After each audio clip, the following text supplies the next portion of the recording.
Ladies and gentlemen, hello and welcome to Unit Lost. I am Stylosa, and you may know who this granny is. In fact, she is possibly the most deadly granny in the history of gaming anywhere. Because right now, Anna, she can decide whether you win the game or whether you lose the game of Overwatch. She is absolutely ridiculously powerful. You know, I'm going to go out there and say she's not OP. I don't think she's OP, but the way the game is sort of developed, the way the meta has changed, Anna she's so powerful. If you have an Anna on your team, you will win if the enemy doesn't have an anima. Anima? It's like an enema, but an Anna given... Oh, that's a bad thought. Alright then, so let's talk about what the hell has happened to her, because on the PTR, they're trying to balance Anna. And this is really interesting what they're trying to do, because I don't completely agree with this. So what we've got is the Nano boost. The ultimate cost has been increased by 20%. The Biotic grenade radius has been increased from 3 to 4 meters. And the developer comments on this are, so far we haven't seen any indication that Anna is too strong overall, but her ultimate charges a little too fast, especially considering the impact it can have on a match. Also, her Biotic grenades are getting a small boost to help her hit multiple targets. Right, let's talk about the 20% increase on the ultimate. This is the biggest problem with Anna. This is why Anna is so powerful right now. It's not so much what Anna is doing, it's when Anna's ultimate is up. If she puts it on the right target at the right time, then your team has such a major advantage, it becomes ridiculous. Now, I'm playing sort of like mid-diamond level, and every game has Anna on each team. And the whole game, it just centers around trying to stop their Anna getting charged before your Anna, and then when they're top, whoever they have the Nano boost, which is probably a Reinhardt, gets Nano boost, if your Anna can actually put him to sleep and your DPS don't hit him, so your Reinhardt can go in and kill them. That's basically what the game sort of centers around. Those are the critical moments, and a lot of the time, if like I've been playing quite a lot of Anna recently, and if I can get my ultimate charge really quick, and I will do things like this, guys, just take damage, like, or you'll go like a tank heavy build, right? So you want like a Roadhog, a Reinhardt, but you want Reinhardt to drop his barrier, and then maybe like a Zarya or a Diva or somebody, or a Winston, somebody just to take a ton of damage. You get your ultimate up really quick, you throw it onto your Reinhardt, he goes in, and he becomes this unstoppable juggernaut. Now, let's just talk about why it is so ridiculously powerful, because what this thing does, it gives you 50% extra damage and 50% damage reduction.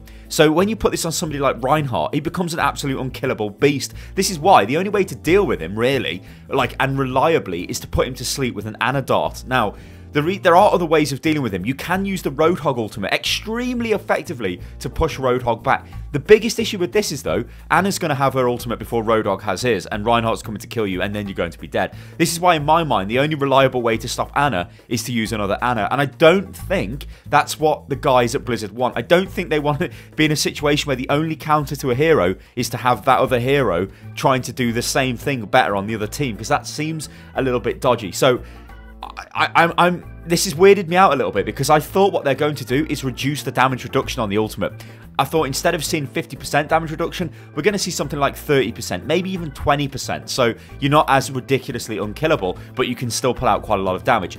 Because you cannot deny it is exciting when you see that nano boosted target running towards your team, or when you are the nano boosted target. You know, I've been on both sides of this. I've been the one getting nano boosted as Reinhardt, or as, like, you know, any other character, but usually it's put into Reinhardt because he's so unkillable. And I've been Anna applying the target, and also I've been Anna trying to put the enemy nano boosted target to sleep, and when you do it, it feels awesome. So these are great moments in the game, especially when you see that massive, like, orange, glowing, angry Reinhardt swinging his hammer, running into your team. You're like, oh shit! You have to try and deal with him. So they are great moments in the game. Problem is, they happen way too often. So what Blizzard are trying to do is reduce the rate this happens.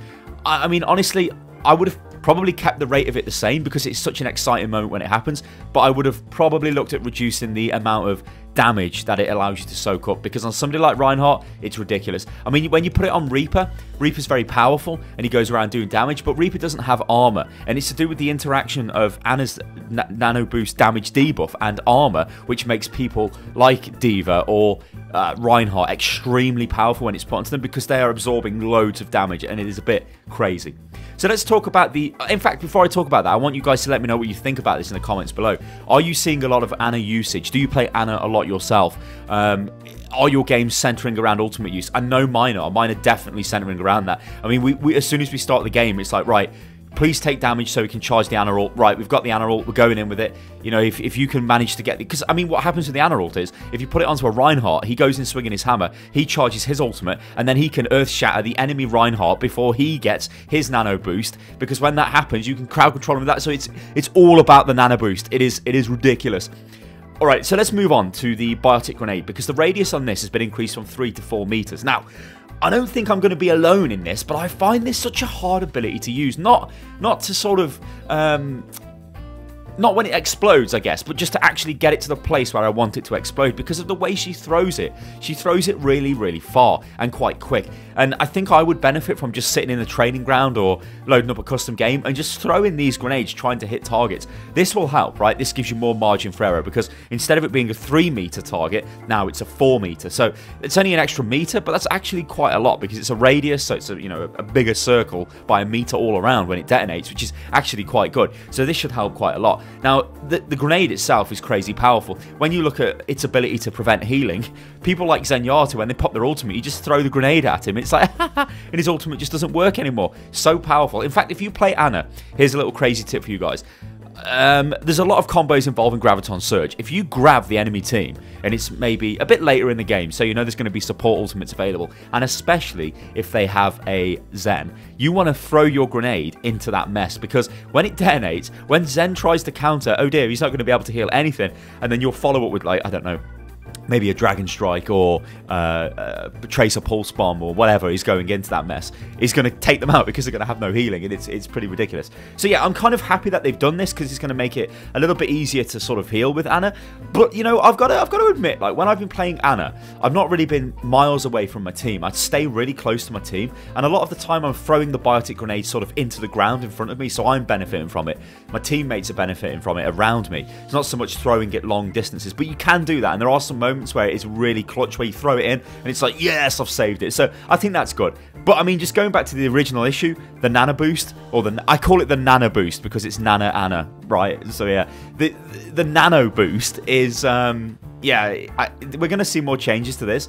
If you've been following the current pro scene right now, so if you've been watching the E-League, which is happening, Ana's in every game, and it's very heavy tank composition you're seeing. So you'll see triple tank or even 4 tanks, and you need Ana in that, and Ana's always going to be in that because she's the whole point of that build. Those tanks take damage, Ana gets charged, she gives them the ultimate, they run around smashing people, they get their ultimate in turn, while Ana's still healing them, getting her ultimate back up. So yeah, we're definitely in the age of the Ana meta. You need her on your team. If you're playing Overwatch right now, maybe you're struggling a little bit and you want to sort of rank up, just try to play Ana. I'm not saying it's like an easy win because it's not, but when you play her, she is so powerful. Her impact on the game right now is crazy. When you get good with her, you can do some really ridiculous things. I mean, I've had moments where I've got my ultimate ready. I send like maybe we've got a Genji on our team. Genji's got his ulti up. I'll shout. No, actually, a Winston is a really good target to drop the Nano Boost on.